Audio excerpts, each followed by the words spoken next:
नमस्कार। आज की क्लास में हम डाइट ट्रीटमेंट के बारे में पढ़ेंगे। जो कल हमने टाइप्स ऑफ डायबिटीज़ पढ़ा था, ट्रीटमेंट पढ़ा था, सिम्टम्स पढ़े थे, आज है डाइट ट्रीटमेंट।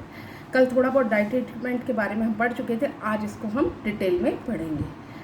अल्पाहार के मधुमेह के रोगी का आहार। सबसे पहले लेते हैं कार्बोहाइड्रेट। सामान्य से कम वजन वाले अर्थात अल्पाहार वाले व्यक्तियों को पर्याप्त मात्रा में कार्बोहाइड्रेट देना चाहिए, परंतु साथ ही इन्हें दवाइयों तथा इंसुलिन का इंजेक्शन भी देना आवश्यक होता है ताकि रक्त में ग्लूकोज की मात्रा नियंत्रित हो सके या सामान्य रह सके। अब आता है मील प्लानिंग कैसे करते हैं हम, आहार नियोजन कैसे करते हैं डायबिटिक पेशेंट का। मधुमेह की स्थिति में दीर्घ काल तक आहार की एक निश्चित नियंत्रित मात्रा लेना आवश्यक होता है, तभी रोग पर अंकुश लगाया जा सकता है। परंतु व्यवहारिक रूप से रोज रोज तोलकर भोजन करना बड़ा मुश्किल होता है, इसीलिए भोजन की गणना करना आवश्यक होता है। भोज्य पदार्थ को तोली हुई मात्रा से करने के उपरांत इसे रोटी, गिलास या कप से नाप कर रख लेना चाहिए, क्योंकि रोज रोज वेइंग बैलेंस से मेजर करना बड़ा मुश्किल होता है। तो एक आइडिया बना लेना चाहिए कि इतने ग्राम की एक चपाती बनती है, इतने ग्राम का इतने ml का एक गिलास होता है। इस हिसाब से आइडिया बनाकर उसे डाइट देनी चाहिए, जिससे कि डाइटिशियन के लिए मुश्किल ना हो। मधुमेह की अवस्था में कार्बोहाइड्रेट, फैट तथा प्रोटीन का अनुपात निम्न प्रकार से होना चाहिए। सबसे पहले हम बालकों में मधुमेह देखते हैं, जुवेनाइल डायबिटीज़ देखते हैं। इसमें कार्बोहाइड्रेट 40, वसा 40, प्रोटीन 20 देना चाहिए। वयस्क मोटे व्यक्ति में मधुमेह कार्बोहाइड्रेट 60, फैट 20 और प्रोटीन 20 देना चाहिए। सामान्य भी व्यक्ति के वाले मधुमेह रोगी के लिए 40 कार्बोहाइड्रेट, वसा 40 और 20 प्रोटीन देना चाहिए। इन बातों का हमें विशेष ध्यान रखना चाहिए कि हमें क्या देना और क्या नहीं देना। मधुमेह व्यक्ति को आहार नियोजन करते समय निम्न बातों का ध्यान रखना चाहिए। अनाज में चावल और मक्का का प्रयोग नहीं करना चाहिए। गेहूं तथा चना, जौ मिलाकर उसके आटे की मिस्सी रोटी या मिश्रित रोटी बनाकर देनी चाहिए। यह मधुमेह रोगी के लिए लाभप्रद होती है। मिठाइयाँ पूर्णतः वर्जित करनी चाहिए। मीठे फलों को वर्जित करना चाहिए। फल का मात्रा कम लेनी चाहिए। मीठे फलों की शक्कर, गुड़ और शहद का प्रयोग नहीं करना चाहिए। बिना शक्कर युक्त चाय पीनी चाहिए उसको। चाय में चाहे तो वह सेकंड का उपयोग कर सकता है। भोजन में विविधता होनी चाहिए डायबिटिक पेशेंट की। भोजन को आकर्षक ढंग से प्रेजेंट करना चाहिए।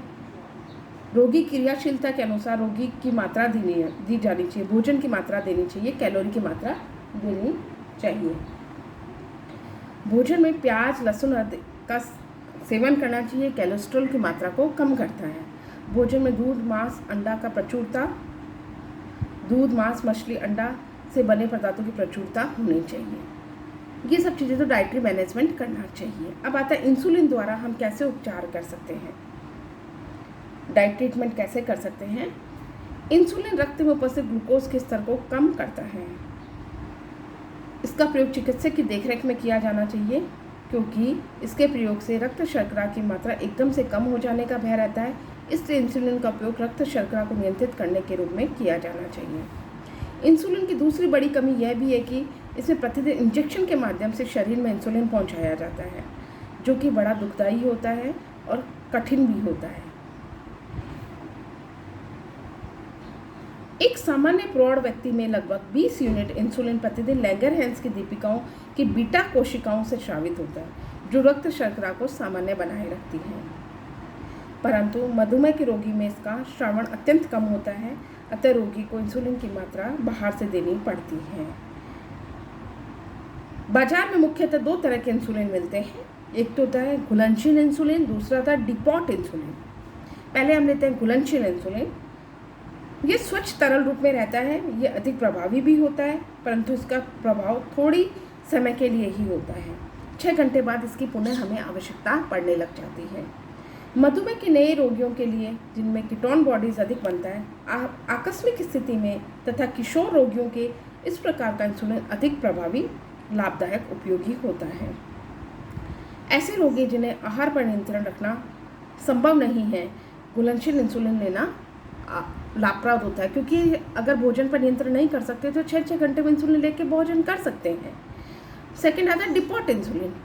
यह इंसुलिन धुंधला तथा दूध की तरह दिखता है। यह इंसुलिन घुलनशील से ज़्यादा लाभकारी व उपयोगी होता है क्योंकि इसका एक ही इंजेक्शन पूरे दिन तक काम कर सकता है। डिपॉट इंजेक्शन भी कई तरह के होते हैं, जैसे globin insulin, isophane insulin, protamine zinc insulin, insulin zinc suspension. ये कई तरह के डिपॉट इंजेक्शंस मार्केट में मिलते हैं। इंसुलिन की अधिक मात्रा में क्या क्या जटिलताएं उत्पन्न हो जाती है जब हम इसका ट्रीटमेंट करते हैं? बहुत अधिक भूख लगने लग जाती है, हाइपोग्लाइसीमिया हो जाता है, कमजोरी हो जाती है, थकान महसूस होने लगती है, पसीना निकलने लगता है, मानसिक विचलन होने लग जाता है, आलस एवं सुस्ती भी आने लगती है और वस्तुओं का दोहरा प्रतिबिंब डबल इमेजेस दिखाई देने लग जाती है। डायबिटिक कोमा की स्थिति भी आ जाती है। डाइट ट्रीटमेंट के बाद हम बढ़ते हैं दवाइयों से कैसे ट्रीटमेंट किया जा सकता है। मेडिसिन के द्वारा मधुमेह का उपचार करना। चिकित्सकों ने डाइट ट्रीटमेंट के बाद हम मेडिसिन के द्वारा ट्रीटमेंट करते हैं। कई मेडिसिन होती है जैसे बाइग्लूकोनाइड्स व सल्फोनाइलयूरिया। ये कई दवाइयाँ होती हैं जिनका सेवन हम डॉक्टर की सलाह के द्वारा हमें करना चाहिए। बिना डॉक्टर की सलाह के हमें आहार नहीं लेना चाहिए और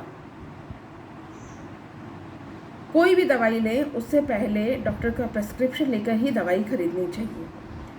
बाइग्लूकोनाइड्स जो होती है मृदु प्रकार के मधुमेह तथा वयस्कों के मधुमेह के उपचार में काफ़ी उपयोगी सिद्ध होती हैं। ये यकृत के अलावा शरीर के अन्य ऊतकों एवं कोशों में ग्लूकोज के संग्रह में वृद्धि करती है या ग्लूकोज के संग्रह को बढ़ाती है। सल्फोनाइलयूरिया जो होती है यह दवाई इंसुलिन के श्रवण को उत्तेजित करती है, बढ़ाती है, यकृत के ग्लूकोज को रक्त में आने से रोकती है। इनका उपयोग किशोर के मधुमेह के लिए नहीं किया जाना चाहिए। ये दवाइयाँ अग्नाशय से इंसुलिन के स्राव को उत्तेजित करती हैं तथा यकृत से ग्लूकोज को विमुक्ति को रोकती हैं। जिन रोगियों में अति ग्लूकोज रक्तता है तथा भोजन द्वारा रोग नियंत्रण नहीं हो पा रहा है तो उन्हें उपयुक्त दवाइयों का उचित मात्रा में सेवन करना चाहिए या दवाइयों को डॉक्टर की सलाह से लेना चाहिए। विभिन्न शोध एवं परीक्षणों से यह पता चला है कि 30% मधुमेह के रोगी के लिए प्रभावी उपयोगी साबित हुई हैं। अतिरिक्त अनेक कई दवाइयाँ भी होती है, टालबिटामाइल, डोनानिल, कार्बोनाइड, क्लोरोप्रोमाइड आदि। ये कई दवाइयाँ होती हैं जो कि हमें डॉक्टर की सलाह से लेनी चाहिए। इसके बाद आता है डाइट ट्रीटमेंट हो गया, मेडिसिन ट्रीटमेंट हो गया। मेडिसिन ट्रीटमेंट के बाद आता है व्यायाम, एक्सरसाइज। एक्सरसाइज जो होती है वह हमें डायबिटिक जो पेशेंट होता है उसके लिए हमें एक्सरसाइज करनी चाहिए। एक्सरसाइज समय समय पर करते रहना चाहिए। अगर एक्सरसाइज सही ढंग से नहीं करी जाएगी तो बॉडी का वेट बढ़ जाएगा और उसके साथ एसोसिएटेड डिजीज़ भी कई हो जाएंगी। बम्बई के जसलोक अस्पताल में डॉक्टर HC चंदौलिया थे जिन्होंने इस बात पर जोर दिया कि व्यायाम भी करना चाहिए डायबिटिक पेशेंट को। समय समय पर व्यायाम से शरीर का कार्बोहाइड्रेट उपयोग में आ जाता है जिसके कारण इंसुलिन तथा अन्य दवाइयों की आवश्यकता कम पड़ती है। सुबह शाम खुली हवा का सेवन करना चाहिए, सुबह शाम टहलना चाहिए, खेलना कूदना चाहिए, तैराकी करनी चाहिए, तेज चलना चाहिए, बैडमिंटन खेलना चाहिए आदि चीज़ों का ध्यान रखा जाना चाहिए। तो हमने 3 चीज़ों के बारे में पढ़ा। एक तो था डाइट ट्रीटमेंट, एक था मेडिसिन और उसके बाद था एक्सरसाइज।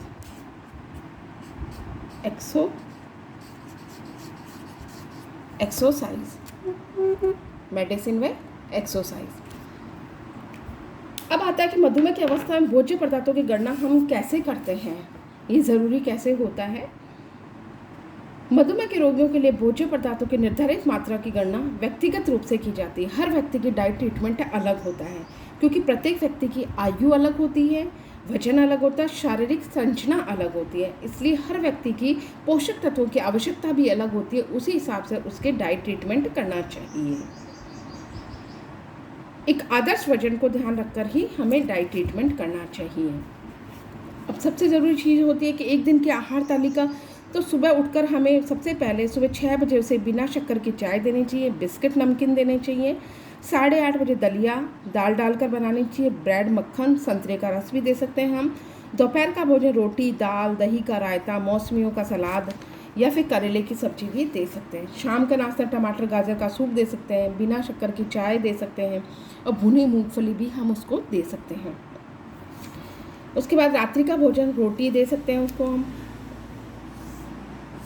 भिंडी की सब्जी दे सकते हैं, दाल दे सकते हैं, पालक की सब्जी दे सकते हैं, पापड़ सलाद भी दे सकते हैं, और सोते समय बिना शक्कर युक्त दूध हमें देना चाहिए। ये तो हुई एक दिन की आहार तालीम।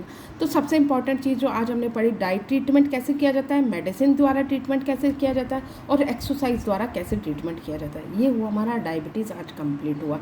इसका PDF मैं आपको व्हाट्सएप ग्रुप पर डाल दूँगी और असाइनमेंट भी व्हाट्सएप ग्रुप पर दे दूँगी। Thank you.